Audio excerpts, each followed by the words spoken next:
2024 में इन कहर गिर जाएगा जनता का। जो ये रजिस्ट्री हो गया क्या बीजेपी के नाम से? हाजी तो लगा ही रहता है, लेकिन कहावत है अंग्रेजी में, failures are the pillars of success. ये भी दावा कर रहे थे कि हम कर्नाटका में चुनाव जीत जाएंगे, तो वहाँ कौन चारों खान स्थित हुआ था। कांग्रेस को अपना दिल बड़ा रखना पड़ेगा, सोच बदल देनी पड़ेगी कि हमारा ही आदमी कोई प्रधानमंत्री बनेगा। भाजपा के मास्टर स्ट्रोक के सामने कांग्रेस चारों खाने चित हो गई है। 4 राज्यों के नतीजे आ गए और भाजपा ने धमाकेदार जीत हासिल की है और ये जीत भाजपा के लिए काफ़ी मायने भी रखते हैं। 2024 में लोकसभा का चुनाव होने वाला और इस जीत के बाद भाजपा पूरी तरह से गदगद है। इस तमाम जीत पर आखिर जेडीयू पार्टी क्या कुछ सोचती है, हमारे साथ बात करने के लिए जेडीयू के विधान पार्षद गुलाम गौस साहब है। गुलाम गौस साहब, जिस प्रकार से आप आकलन कर रहे थे और आपसे हमारी बातचीत भी हुई थी, आपने कहा था कि 3 दिसंबर को जो नतीजे आएंगे इससे साफ हो जाएगा कि मोदी की विदाई हो जाएगी, लेकिन भाजपा ने तो उल्टा दाव खेल दिया, आप लोग ही चारों खाने चित हो गए। नहीं, ये जनता का जनमत है, इसको स्वीकार किया जाना चाहिए। दावा तो लोग करता ही है, ये नहीं दावा करते हैं। ये भी दावा कर रहे थे कि हम कर्नाटका में चुनाव जीत जाएंगे, तो वहाँ कौन चारों खान स्थित हुआ था। तेलंगाना में हार गए। हार ये तो लगा ही रहता है, लेकिन कहावत है अंग्रेजी में कि failures are the pillars of success. अभी हार गए, फिर आगे जीतेंगे। ये अंतिम लड़ाई कोई थोड़ी है। ये रजिस्ट्री हो गया क्या बीजेपी के नाम से? दिल्ली की राज सत्ता रजिस्ट्री की बातें कर रहे थे कि लिखवा लीजिए कि हम ही लोग जीतेंगे। नहीं, कांग्रेस अलग दावा कर रही थी, जेडीयू अलग दावा कर अनुमान रही लगा था। अभी तो जितना आंकड़ा दिया था ये सब इलेक्ट्रॉनिक मीडिया वालों से, वो सब भी फेल कर गया।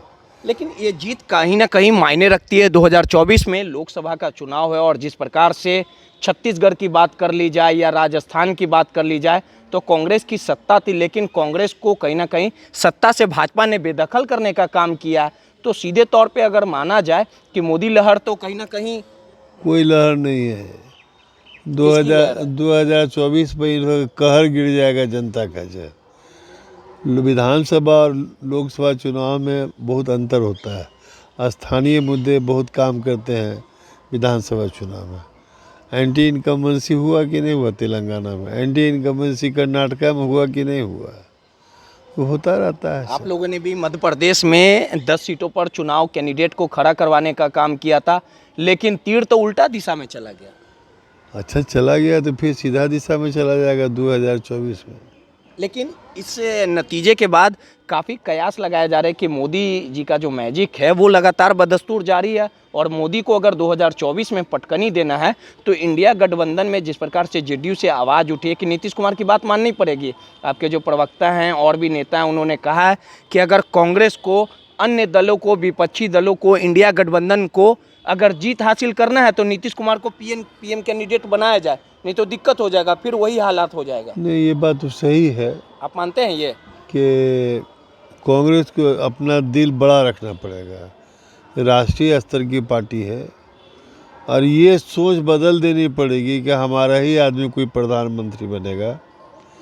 ऐसा सोच नहीं रखना चाहिए। जो बीजेपी को परास्त कर सके, बीजेपी को पटकनी दे सके, वैसे लोगों को आगे बढ़ाना पड़ेगा।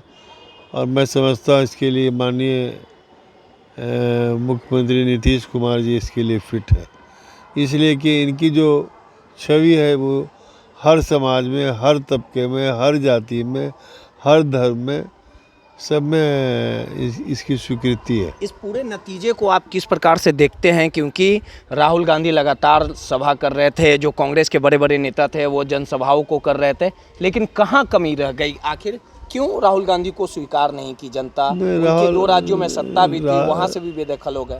राहुल गांधी की बात नहीं है। देखिए, कहावत है कि जीतने का कोई कारण नहीं होता है, हारने का बहुत सा कारण होता है। एंटी इनकम्बेंसी फैक्टर है, लोकल जो समस्याएं होती है वो होता है, आंतरिक कला होता है, ये सब चीज़ काम करता है। देखिए, सीधे तौर पे जेडीयू थी, जेडीयू के तमाम जो नेता हैं वो भले ही 2024 को लेके ये दावा कर रहे हैं कि अगर नीतीश कुमार के चेहरे पे दाव खेला जाएगा तो कहीं ना कहीं हवा जो है वो बदल सकती है। और नरेंद्र मोदी को अगर करारी हार देनी है तो 2024 में नीतीश के चेहरे पे चुनाव लड़ा जाए, एकजुटता दिखाया जाए। नहीं तो आने वाले समय में जिस प्रकार से 3 राज्यों में जो भाजपा की धमाकेदार जीत हासिल हुई है, अगर एकजुटता नहीं दिखाई गई तो 2024 में मोदी लहर जो है वो कायम रहेगा। रोहित, दर्श न्यूज़, पटना।